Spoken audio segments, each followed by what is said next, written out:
جو آیات امام ابن ابی العز الحنفی رحمہ اللہ نے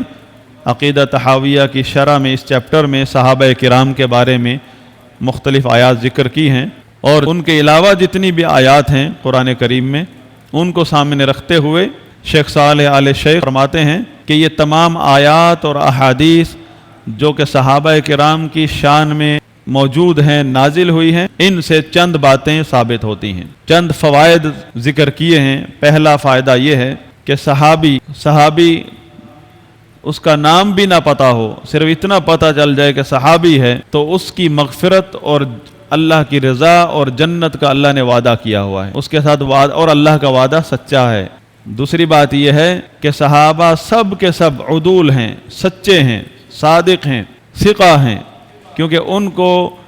جو یہ سرٹیفکیٹ دیا ہے وہ اللہ تعالیٰ نے خود دیا ہے، ان کی تعریف کی ہے،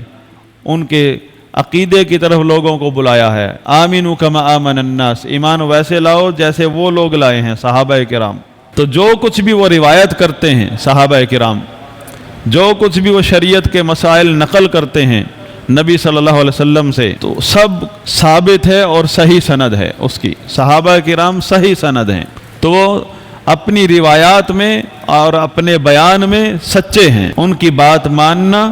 فرض ہے، کیونکہ صحیح سند سے جب کوئی بات آ جائے اللہ کی، اس کے رسول کی، اس کو ماننا ایسے فرض ہے جیسے بذات خود رسول اللہ صلی اللہ علیہ وسلم آ جائیں تو فرض ہوتا ہے بات کو ماننا۔ اور دوسری بات یہ کہ انہوں نے جو کام بھی کیے ہیں، چاہے وہ کسی کو غلط لگے، ان کا کوئی کام چاہے کسی کو غلط لگے، اس کام کی وجہ سے کسی کو کے لیے جائز نہیں ہے، چاہے اسے صحابی کا کام غلط لگ رہا ہے پھر بھی اس کے لیے جائز نہیں ہے کہ صحابہ کے مقام میں کوئی کمی کرے یا ان کے بارے میں کچھ سوچے، کوئی برا سوچے، برا خیال بھی لائے، کیونکہ اللہ تعالیٰ نے ان کی علی الاطلاق تعریف کر دی ہے، اور اللہ تعالیٰ کی تعریف ایک عام آدمی کی تعریف نہیں ہے، عالم الغیب ہے، وہ خالق ہے۔ مخلوق کی تعریف کر دے تو وہ سرٹیفکیٹ بن جاتا ہے، یہ تو خالق کائنات نے تعریف کی ہے۔ تو صحابہ کے اعمال کی طرف مت دیکھو، یا وہ روایات جو تاریخ میں ذکر ہوتی ہیں، نقل کی جاتی ہیں، جھوٹی بھی ہیں اور اکثر جھوٹی ہیں، جن کی بنا پر صحابہ کرام کے بارے میں بغض پھیلایا جاتا ہے، تو ان کو مت دیکھیں، اللہ تعالیٰ کے کلام کو دیکھیں، اس کے رسول کی بات کو دیکھیں کہ صحابہ کرام کا کیا مقام بتایا گیا ہے۔ لہذا تیسری بات یہ ہے کہ صحابہ کرام کے بارے میں برا خیال کرنا یا کسی کو غلط کہنا، کسی صحابی کو غلط کہنا، اب ہمارے ہاں یہ لفظ ہے سب و شتم، عربی کے اندر سب آتا ہے، سب صحابہ، تو اردو میں ترجمہ کرتے ہیں گالی دینا، صحابہ کو گالی دینا، اس کا ایک ترجمہ کرتے ہیں، سب کا مطلب گالی نہیں ہے، گالی بھی بیچ میں آتا ہے، اگر کوئی گالی دے، سب کے اندر سب سے پہلی بات یہ آتی ہے کہ صحابی کی کسی بات کو غلط سمجھتے ہوئے اس کا فریق بن جانا کہ میں صحیح ہوں، یہ صحابی غلط ہے، میری رائے صحیح ہے، پھر اس بنا پر صحابی کی شان میں کمی کرنا کہ یہ غلطی ہو گئی اس سے، یہ غلطی ہو گئی، ایسا نہیں کہنا چاہیے تھا، اس نے ایسا کیوں کیا، یہ سب میں آتا ہے، یہ سب کی بنیاد ہے کہ ایسا کیوں کیا فلاں صحابی نے، ایسا نہیں کرنا چاہیے تھا، نعوذ باللہ، اس طرح کا انداز اپنانا، یہ سب آتا ہے۔ جیسے ہم آپس میں جب مخالف ہو جائیں، ہمارا اختلاف ہو جاتا ہے، تو پھر ہمارا طرز بیان کیسا ہوتا ہے ایک دوسرے کے بارے میں، ہر بات کا ہم ایک دوسرے کی رد کرتے ہیں، اس کی بات کو کم کر کے دکھاتے ہیں، یہ سب میں آتا ہے کہ میں جب بھی کوئی بات کروں تو اس کے رد میں کروں۔ صحابہ کا مقام ایسا کہ ان کا رد کرنا جائز نہیں ہے، یعنی اپنے آپ کو حق پر سمجھتے ہوئے صحابہ کا رد کرنا، یہ سب میں آتا ہے۔ اور جو بندہ صحابہ کی شان میں کمی کرتا ہے تو وہ اللہ تعالیٰ کے کلام کی مخالفت کر رہا ہے، جس میں اللہ تعالیٰ نے صحابہ کی تعریف بیان کی ہے۔ اللہ تو تعریف بیان کرے، جو کہ عالم الغیب ہے، جانتا ہے صحابہ کیا کیا ان سے کام ہوں گے، کیا کیا وہ کریں گے،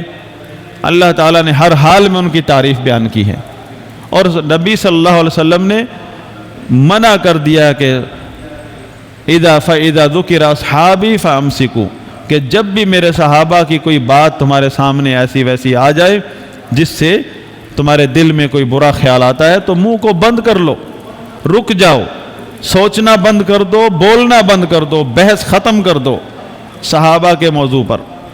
صحابہ کی تعریف ہو رہی ہے، دل خوش ہو رہا ہے تو ساری رات لگا دو چاہے،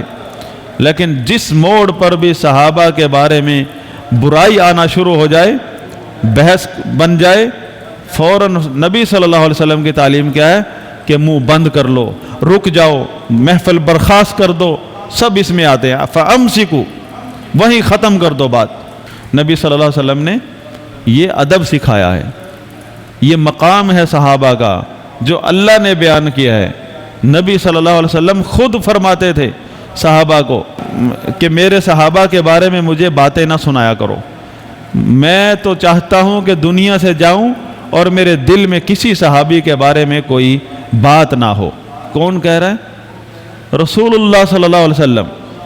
وہ اس بات سے ڈر رہے ہیں کہ میں جب دنیا سے رخصت ہوں اور میرے دل میں کسی بھی صحابی کے بارے میں میل ہو، برائی ہو، غصہ ہو، تو یہ میرے لیے اچھا نہیں ہے، یہ اچھی بات نہیں ہے، کیونکہ اللہ تعالیٰ نے ان کی تعریفیں بیان کی ہیں، اللہ کا رسول اس بات سے پرہیز فرما رہا ہے، اور اس سے بڑا گمراہ کون ہو سکتا ہے جو صحابہ کے بارے میں پرہیز کیا بڑا دلیر ہے، جرأت رکھتا ہے کہ جس طرح مرضی تبصرہ کرے۔